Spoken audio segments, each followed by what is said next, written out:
채소와 과일은 수분 함량이 높아 쉽게 시들거나 곰팡이가 생깁니다. 특히 실온에 노출될 경우 호흡작용이 활발해져 신선도가 급격히 떨어지죠. 통계에 따르면 가정에서 버려지는 식재료의 40%가 신선도 저하 때문입니다. 냉장 보관 시에도 습기와 에틸렌가스가 주요 원인으로 작용하는데, 이를 효과적으로 관리하면 보관 기간을 2배 이상 늘릴 수 있습니다. 냉장고는 구역별로 온도가 다릅니다.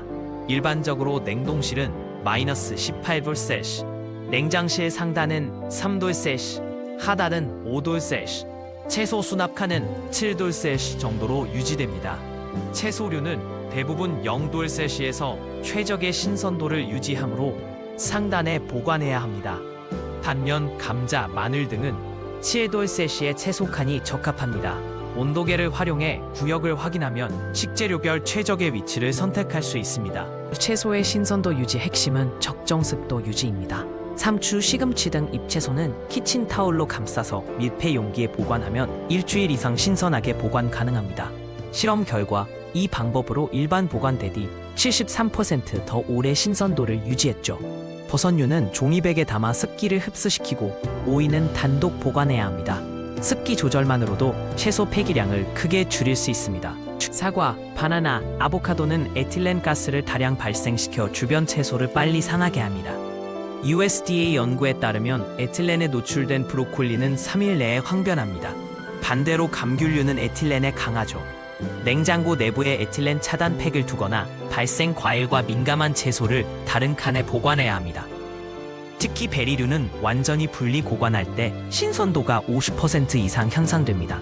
파슬리, 케일, 미나리 등 허브류는 물에 담가 보관하면 신선도가 월등히 향상됩니다. 실험 결과 물병에 꽂아 보관한 허브는 일반 보관 대비 2주 이상 더 오래 갑니다. 방법은 간단합니다. 깨끗한 물을 1마다 2cm 채운 유리병에 줄기를 넣고 위쪽은 비닐로 덮어주세요. 3일마다 물을 갈아주면 효과가 더욱 좋습니다.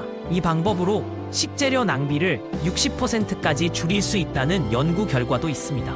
당근, 무, 순무 등 뿌리채소는 흙을 털어내고 신문지로 감싸 보관해야 합니다. 농촌진흥청 실험에 의하면 이 방법으로 당근을 4주간 신선하게 보관 가능했습니다. 중요한 점은 세척하지 않은 상태로 보관하는 것입니다. 습기를 완전히 제거한 후 통기성이 좋은 종이백에 넣고 채소칸에 보관하세요. 특히 무는 잎을 제거한 후 보관해야 뿌리 부분의 신선도가 오래 유지됩니다. 모든 과일이 냉장 보관에 적합한 것은 아닙니다.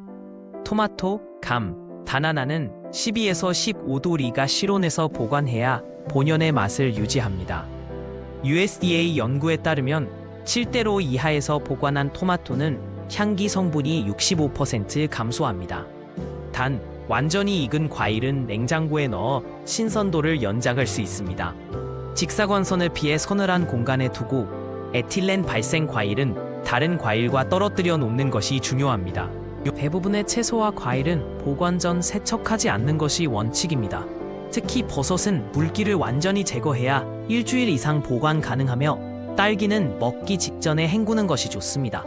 연구에 따르면 세척 후 보관한 버섯은 3일 이내에 검게 변질될 확률이 80% 더 높습니다. 반면 양상추, 브로콜리 등은 보관 전 흐르는 물에 세척 후 완전히 건져야 합니다. 각 식재료의 특성에 맞는 세척 방법을 적용해야 합니다. 효율적인 보관을 위해 매주 일정 시간을 정해 냉장고 점검을 해야 합니다. 식품의약품안전처는 333 원칙을 권장합니다. 3일마다 신선도 확인, 3주마다 정리, 3개월마다 청소. 특히 유통기한이 임박한 식재료는 눈에 잘 띄는 위치로 옮기고 변색이나 냄새가 나는 것은 즉시 처리하세요. 연구에 따르면 정기 점검을 하는 가정은 식품 폐기량이 45% 적은 것으로 나타났습니다. 마지막으로 전문가들이 추천하는 특별 팁을 소개합니다.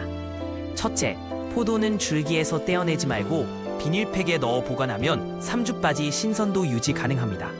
둘째, 양파와 마늘은 냉장고가 아닌 서늘한 곳에 보관하세요. 셋째, 아보카도는 익은 후 핵을 제거하지 않은 채 보관하면 산화를 50% 늦출 수 있습니다. 이러한 작은 습관들이 모여 식재료 낭비를 획기적으로 줄이고 경제적 이득으로 이어집니다.